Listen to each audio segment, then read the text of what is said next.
बिस्मिल्लाहिर्रहमानिर्रहीम, अस्सलाम वालेकुम रहमतुल्लाहि व बरकातुहू। आज का प्रोग्राम एक ऐसी जड़ी बूटी है जो कि आम पाई जाती है। कुदरत ने बड़ी फयाजी से इसे उगाया है। इसके कांटे 3-4 शाखों में होते हैं जो कि अक्सर औक़ात पाँव में चुभते हैं तो खासा दर्द होता है। हमारे जूतों के साथ और गाड़ियों और मोटरसाइकिल के टायरों के साथ ये सफ़र करता हुआ हमारी घर तक और गली मले तक भी ये बीज आ जाता है और खुदरो है, इसलिए खुद उगना शुरू हो जाता है। जो बंगरा एक्लिप्टा अल्बा कहलाता है, इसके फूल भी लमूम सफ़ेद होते हैं या कासनी के तुखमों से मुशाबा होते हैं, लेकिन ज़रा छोटे। एक बंगरा स्याह फूल वाला भी होता है जो कि कम मिलता है।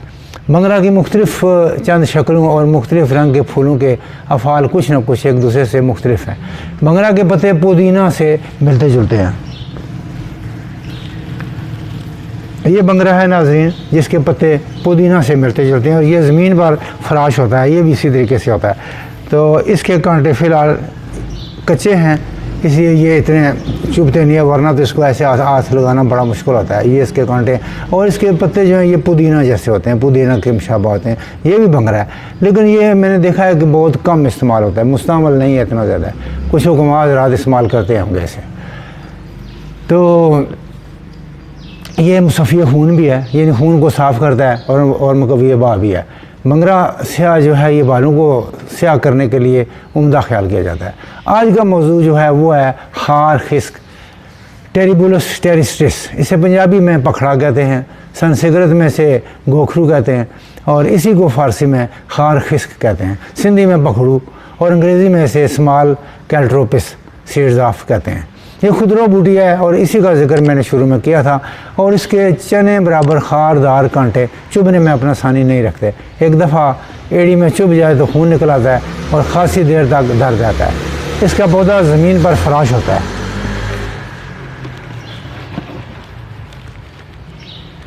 ये मैं आपको बखड़ा बताता हूँ जो कि दवाइयों में ज़्यादा मुस्तअमल है और हमारे इलाके में ख़ासा पाया जाता है। ख़ासकर खुश्क ग्राउंड, स्कूल के ग्राउंड जो हैं खाली पड़े होते हैं कहीं, तो उनकी साइडों पे निकल आता है।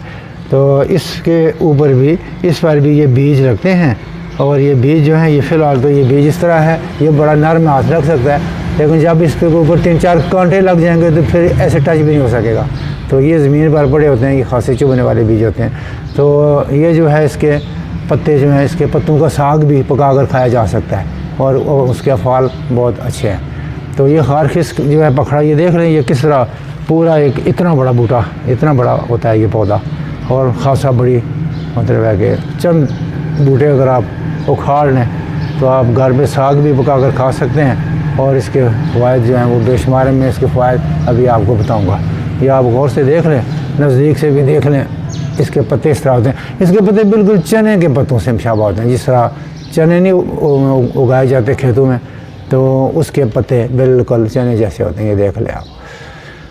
तो आपने तस्वीर जो है ये यकीनन देख ली होगी और पहचान भी कर ली होगी। ये बज़ाहिर तो कांटेदार है, लेकिन फ़िलहाल इसके कांटे भी हाथों को नहीं लग रहे क्योंकि ये फ़िलहाल नरम है। तो इसके जो पत्ते हैं ये मैंने बताया कि चनों जैसे होते हैं। ख़ास पहचान इसकी बस यही है कि इसके पत्ते बिल्कुल चनों के पत्ते से थोड़े से उनसे पतले होते हैं, चने के ज़रा बड़े होते हैं। तो ये ज़मीन पर ही फराश होती है और खुश्क और चटियल मैदानों में ये होता है। तो इस पर जर्द रंग के फूल निकलते हैं और पूरा पौधा इसका 1.5-2 फुट तक ज़ेरे ज़मीन फराश होता है, इस तरीके से फैला हुआ होता है। और खार खिस्क खुर्द और खार खिस्क कलां ये 2 तरह का होता है। ज़्यादातर इस्तेमाल खार खिस्क खुर्द का ही होता है। आज का मौजू यही खार खिस्क या पखड़ा या गोखरू है। ये हिंदुस्तान और ईरान और पाकिस्तान में वाफर मकदार में पाया जाता है। मजाज इसका गर्म खुश्क है, जबकि कुछ हुक्मात रात से सर्द भी ख्याल करते हैं।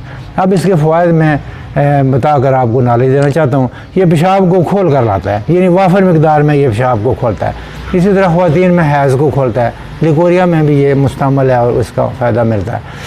गुर्दा और मसाना की पथरी को ये तोड़ कर खारिज करता है और मर्दाना ताकत के लिए भी मुस्तमल है। इन अमराज के लिए शीरा निकाल कर इस्तेमाल किया जाता है और पेशाब की कमी, तंगी या रुकावट के लिए अतिबा हज़रात इसे अक्सर इस्तेमाल कराते हैं। सोजाक के मर्ज़ में ये बहुत नफ़ा बख्श किया जाता है और कुव्वत के लिए माजूनों में भी इसे डालते हैं, ये सफ़ूफ बनाकर शामिल करते हैं। अकेला सफ़ूफ भी इसका इस्तेमाल किया जा सकता है।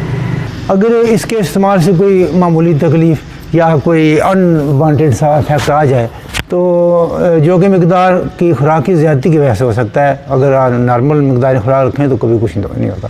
तो इसके लिए बादाम और रोगन कंजद इसकी इसलाह कर देते हैं, और इसकी जड़ और पत्तों का असारा बनाकर भी इस्तेमाल करना वही फ़ायदा देता है जो कि बजाते खुद खार खिसक या पखड़ा के हैं।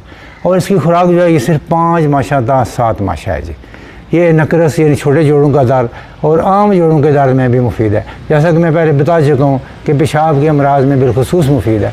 इसके अलावा मनी का पतला होना, जिनसी कमज़ोरी में भी इसका आला मकाम है, यानी बहुत फ़ायदा करता है। इसी तरह वक्त की कमी को भी ये बेहतर करता है। मज़ी का वरम यानी प्रोस्टेट ग्लैंड में भी मुफीद है और बंद पेशाब को खोलने में मावन है, और गलत आदत से पैदाशुदा होने वाली जिनसी कमज़ोरी को भी ये ठीक करता है। बल्कि ऐसी कमज़ोरी की ये ख़ास दवा है। ऐसी कमज़ोरी जो बुढ़ापे की वजह से या कसरत मुबाशरत से पैदा हो जाए तो इसके लिए वो ख़ास कर ये बहुत मुफीद चीज़ है। पेंसारी की बजाय खुद बूटी तलाश करें और इसके बीज जो कि ज़्यादा फ़ायदेमंद हैं उतार कर खुश्क कर लें और फिर पाउडर बना लें। कभी भी किसी बूटी को जड़ से नहीं उखाड़ना चाहिए, ज़मीन के करीब से काट लें ताकि ये दोबारा उग सके। ये देख लें, मैंने ज़मीन के करीब से काटा है, इसको पूरा जड़ से नहीं निकाला ताकि मतलब दोबारा अगले साल अपने टाइम पे ये दोबारा निकल आए पौधा। रात को आप भगो दें, सुबह पी लें या कहवा बनाकर पी लें। हर 2 सूरतों में ये मुफीद है। हुक्मात ज़रा तो इसे बहुत इस्तेमाल करते हैं। होम्यो डॉक्टर साहबान इसे यानी पखड़ा को या टेरिबुलस टेरिस्टिस को इसका मदर टेंक्चर आप खुद बनाएं तो आपको रिज़ल्ट भी मिलेगा और काफ़ी सस्ता भी पड़ेगा। इसके अलावा नाज़रीन, पखड़ा जो है ये जरियान दमा में भी बहुत मुफीद है, जबकि ब्लड प्रेशर और शुगर में भी ये काफ़ी हेल्पफुल होता है और आम सेहत को भी बेहतर बनाता है। ये बंजर और खुश्क ज़मीनों में उगता है। और पखड़ा को पानी में उबाल कर सरसों का तेल मिलाएं, दोबारा धीमी आग पर चढ़ाकर पानी को खुश्क कर दें और बालों की जड़ों में लगाएं। बाल सफ़ेद नहीं होंगे और बाल खूबसूरत और दराज होंगे। 15 ग्राम पखड़ा को दरफल करके पानी में पकाएं और शहद मिलाकर इस्तेमाल करें। 10-12 दिनों में आपकी सेहत पर नुमायाँ असरात होंगे। और इसकी चाय बनाकर पी लें, आप बुढ़ापे में भी खुद को जवान महसूस करेंगे।